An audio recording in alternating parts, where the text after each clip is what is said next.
திண்டுக்கல் சட்டமன்ற தொகுதி மற்றும் நத்தம் சட்டமன்ற தொகுதியில் தம்பி ஜி ராதாகிருஷ்ணன் அவர்களை வெற்றியடை செய்வதே எங்களுடைய இலக்கு.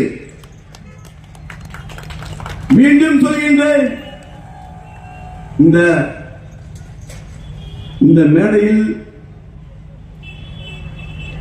வெற்றி தமிழர் முன்னேற்ற கழகத்தின் நிறுவன தலைவர் தம்பி ஜி ராதாகிருஷ்ணன் அவர்களுக்கு இப்பொழுது பலாப்பழம் சேர்த்தே அவர் கையில் கொடுக்க நான் மிகவும் ஆசைப்படுகின்றேன்.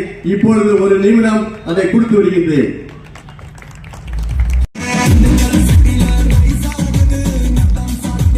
நமது அண்ணா புரட்சி தலைவர் அம்மா திராவிட முன்னேற்ற கழக நிறுவன பொதுச் செயலாளர் சுனில் சார் அவர்கள் நமது சின்னத்தை எடுத்துரைத்து கொண்டிருக்கிறார்.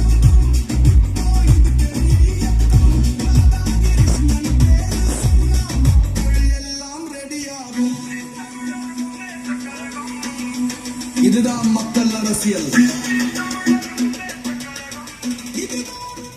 செய்து அதிகாரத்தில் அமர வைத்து ஒரு மாற்றத்தை உருவாக்க வேண்டும் என்று உங்களை அன்போடு கேட்டுக்கொண்டு அவருக்கு அந்த சான்றிதழை வழங்குகின்றோம்.